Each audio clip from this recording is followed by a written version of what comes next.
जय श्री राम मित्रों।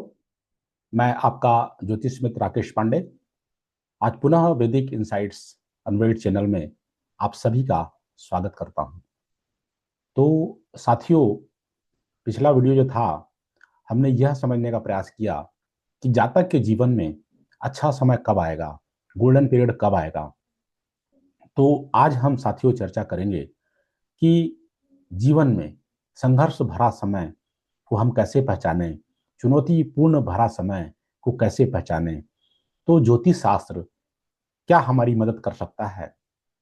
तो साथियों, ज्योतिष ही एक ऐसी विद्या है जो आने वाले समय के बारे में आकलन कर सकती है और आपको यह बता सकती है कि आने वाला जो समय है बहुत चैलेंजिंग समय है और आप उससे सतर्कता रख सकते हैं और सावधानी से रखकर उस समय से आप अपने आप को प्रॉपर प्लानिंग से चीजों को और ग्रहों के प्रॉपर उपाय इत्यादि करके उस समय को भी कम परेशानी के साथ काट सकते हैं। तो साथियों, यह कैसे समझेंगे कि आने वाला समय जातक का चुनौतीपूर्ण संघर्ष भरा है। तो सबसे पहले जो है महादशानाथ को देखना होगा। यदि महादशानाथ शुभ है, अच्छी स्थिति में बैठा है, लग्नेश का मित्र है, तो फिर अंतर्दशा यदि खराब भी आती है तो उतना बुरा परिणाम वो नहीं दे पाती है। भले ही अंतर्दशानाथ कितना भी पीड़ित हो, किसी भी भाव में बैठा हो, कुछ न कुछ परेशानी तो लाएगा, क्योंकि अंतर्दशानाथ अपने स्वतंत्र फल देता है।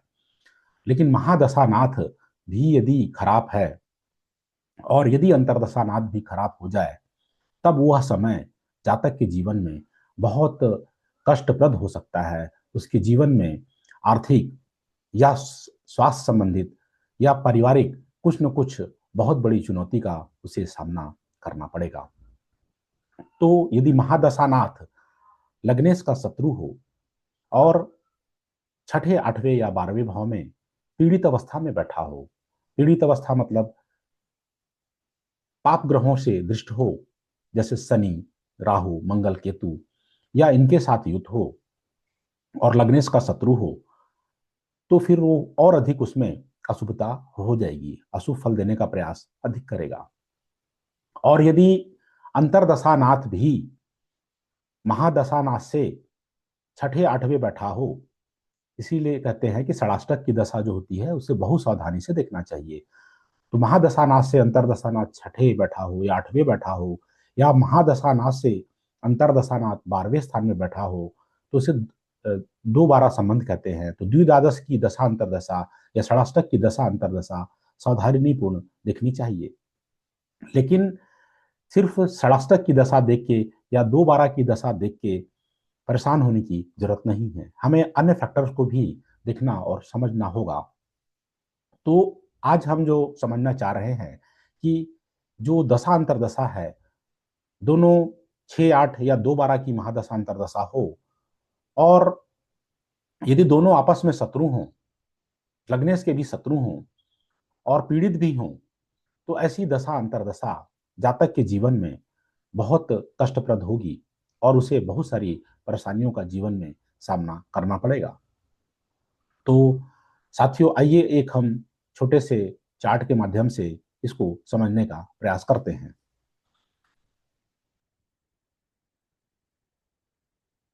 तो साथियों, यहाँ पे मैंने एक वृषभ लग्न की पत्रिका बनाई है और ये जो वृषभ लग्न है इसका लग्नेश शुक्र है।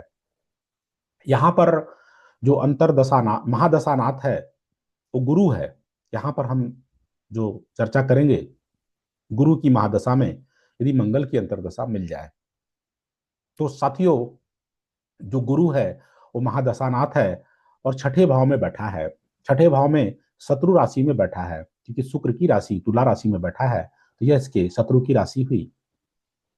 और जो महादशानाथ गुरु है वो नैसर्गिक जो पाप ग्रह है उस शनि से दृष्ट भी है, तो महादशानाथ पीड़ित भी कहेंगे।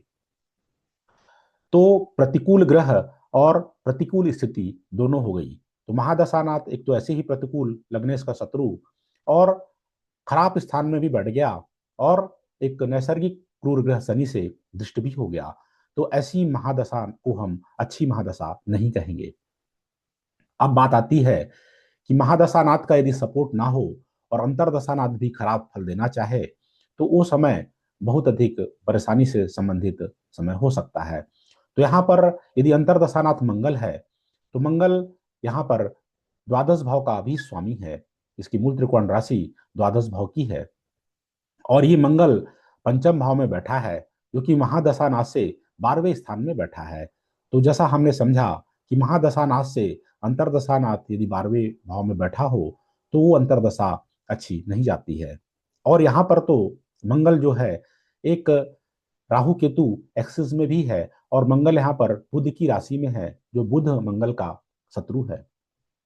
ऐसे देखने से तो मंगल बहुत अच्छी स्थिति में बैठा है, पंचम भाव में बैठा है, लेकिन चूंकि शत्रु राशि का बैठा है, तो स्थान भले अच्छा है, लेकिन स्थान के साथ साथ राशि की भी महत्ता है। तो यहाँ शत्रु राशि में बैठा मंगल, केतु के साथ मंगल, राहु से दृष्ट मंगल, ये अच्छा फल नहीं दे पाएगा।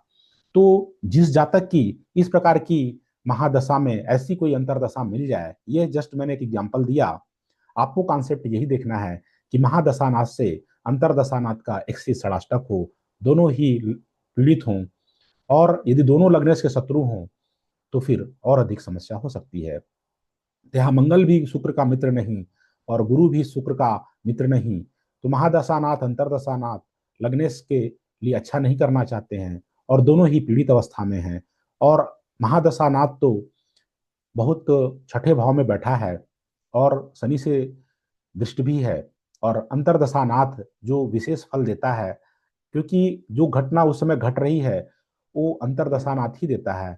लेकिन यदि अंतरदशानाथ खराब है और महादशानाथ भी खराब है, तो अधिक खराब फल महा अंतरदशानाथ दे देता है। तो साथियों, आपकी पत्रिका में भी आप देखिए कि क्या आपका महादशानाथ पीड़ित है, खराब भाव में बैठा है, लग्नेश का शत्रु है, क्या आपका अंतरदशानाथ भी लग्नेश का मित्र नहीं है और वह भी पीड़ित है, और महादशानाथ से अंतरदशानाथ का एक्सिस भी अच्छा नहीं है। तो ऐसी महादशा अंतरदशा में आपको बहुत अधिक सावधानी रखने की आवश्यकता है। और कोई भी ग्रह फल करता है देश काल पात्र के हिसाब से, अलग अलग उम्र में दशाओं का अलग अलग फल प्राप्त होता है। तो एक जैसा ही अंतरदशा में फल प्राप्त नहीं होगा। किस उम्र का जातक है उसको समझते हुए, उसकी प्रेजेंट वर्तमान स्थिति को देखते हुए ही हम यह आकलन कर सकते हैं कि ये अंतरदशा उसको कहाँ पर पीड़ित करेगी। क्योंकि साथियों, महादशा जो है लंबे समय की होती है और अंतरदशानाथ हमेशा जो फल करता है, जहाँ बैठा है, जिन भावों को देख रहा है और जो उनके स्वतंत्र कारकत्व है, इन सब बातों का वो फल करेगा। लेकिन देश काल पात्र को समझते हुए ही हम यह समझ सकते हैं कि इस समय वह क्या फल करेगा। तो साथियों, यदि आप लोग को अच्छा लगा हो तो वैदिक इनसाइट्स अनवेल्ड चैनल को लाइक करें, अपने मित्रों तक साझा करें और सब्सक्राइब करें और शेयर करें। और यदि कोई भी कंसल्टेशन चाहता है तो इस नंबर पर, दिए गए नंबर पर मुझसे संपर्क कर सकता है, व्हाट्सएप मैसेज भेज सकता है और उसके बाद समय लेकर अपनी कंसल्टेंसी कर सकता है। तो साथियों, धन्यवाद। जय श्री राम। मिलते हैं नए वीडियो में।